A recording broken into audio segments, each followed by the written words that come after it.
of the state of Israel, period. So how can... When I attempted to interrupt you, I was told to silence. So I would ask you again, please shut up. My point now, I would like to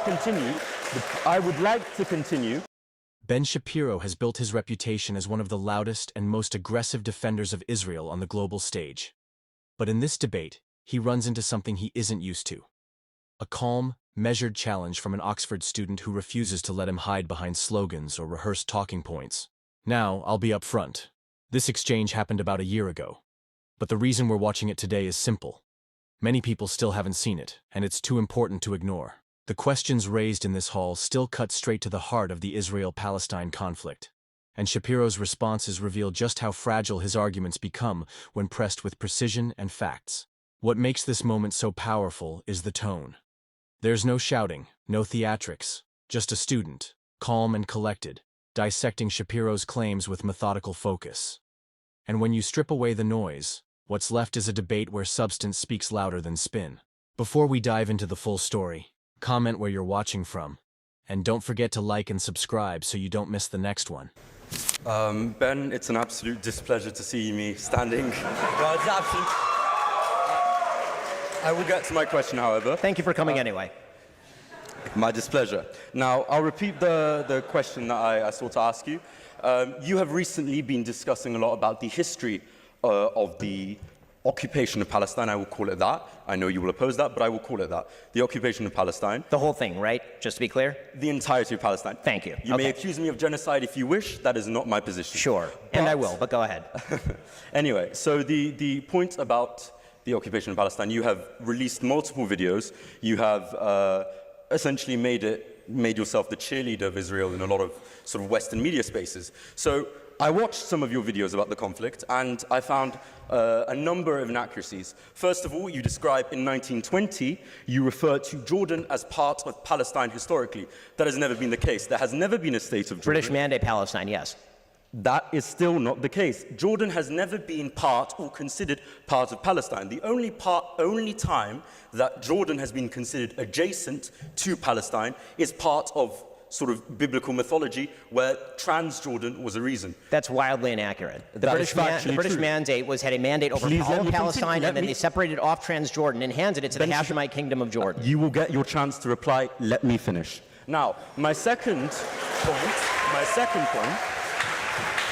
point that you have phrased constantly and consistently, and it's quite a popular Zionist talking point, is the fact that the Arabs have rejected peace every time it was offered to them. Now, I would like, of course, there's been multiple times where peace has been offered, so let's discuss some of them. The Peel Commission. The Peel Commission entailed expelling multiple Arab families and multiple Arab communities, largely agrarian, from the land in order to create a Jewish state under a colonial authority. Now, I understand, of course, you are a Zionist, so you believe that's desirable. But for the Palestinian farmers, I can imagine they would not have enjoyed that. Number two, you mention that that after 1948, the Arabs had the chance to negotiate and make peace with Israel. Apart from the fact that in 1956, Israel invaded the Sinai in Egypt, unprovoked, purely due to the fact that President Nasser nationalized the Suez Canal. Then you claim that the 1967 war was a war of extermination. But if you will read any trusted and respected historian over the 1967 war, and perhaps you may even decide to read some of the books of Moshe Dayan about the actual conflict, where he describes that Israel actually provoked the conflict and there was no chance of the extermination of Israel. Then you claim that the 1973 war was a war of the destruction of Israel once again, which it was not. It was actually the reclaiming of the Sinai and the Golan Heights, which Israel has illegally occupied. So, you have lied multiple times. I can continue if you would wish, but I would like to ask you the question. When you lie, do you feel shame? Okay, so...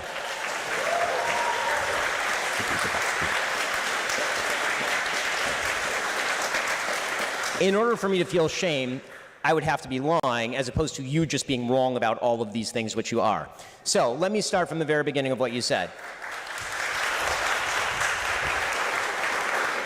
Let's try to go through the calendar. British Mandate Palestine was ruled by the British. They carved off Transjordan in 1920, and Transjordan was made into Transjordan with a Hashemite kingdom, which, by the way, is not domestic to the actual area of Jordan. So if you're talking about a colonial outpost, Jordan would be it, since the Hashemite kingdom has nothing to do with the actual Palestinian Arabs who are living in Transjordan. Talking about the Peel Commission. If the idea is that there would have to be a separation of populations in order to effectuate a two-state solution, which you deny, then I was right. Of course there was a deal on the table. The Jews accepted it, the Arabs rejected it, so you did not actually undermine my case. In his diary, there should be no deal in the first place. In his diary states... Hold on. I listened to your whole bullshit history for like 5 minutes here, so at least let me respond to it.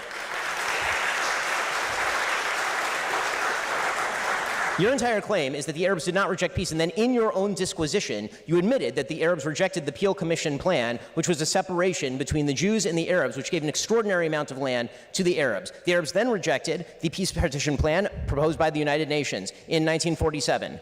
They then proceeded to reject the Oslo Accords in 93. After that, they rejected the Wye River Accords in 98. They rejected Ehud Barak's very generous offer in 2000. They rejected Olmert's very generous offer in 2008. Every single peace deal that has been proposed by Israel or anyone else has been rejected by the Arabs for a very simple reason, which was the very first question I asked you.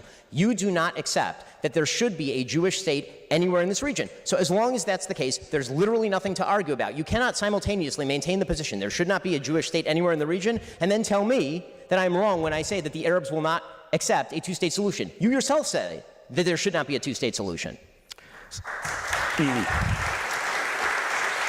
So the first point that I'll firstly address the last point that you made about the Palestine and whether there should be a Jewish state. The point you are making there is you're suggesting that the Arabs will not accept a Jewish state. Well, the reason that the Arabs would not accept the Jewish state is multifaceted. It's complex. Let me finish. So, the reason that it's multifaceted is due to a variety of dynamics. The Zionist movement arrived as a settler colonial project, and it is described as that. You can read the books of Jablonski. You can read Zionist literature from the early 20th century. It states that it was a colonial project. Now, let's address the lies that you mentioned. Let's address the refutation that you made. In 1937, the Peel Commission, if you read the diaries of David Ben-Gurion, he explicitly states that the partition that the partition was a temporary move to ensure the conquest of the full land. In 1948, there had already been an intercommunal civil war in Palestine, which had seen Jewish defense forces versus the Arab forces. There was already a conflict that preceded 1948. To claim that the Arabs simply rejected the UN partition plan is once again ahistorical. You then make... They literally rejected it. How could it be ahistorical if they literally rejected it? If there was a war beforehand, and once again, you just reject fundamentally the existence of the state of Israel, period. So how can... When I attempted to interrupt you, I was told to silence. So I would ask you again, please shut up. My point now, I would like to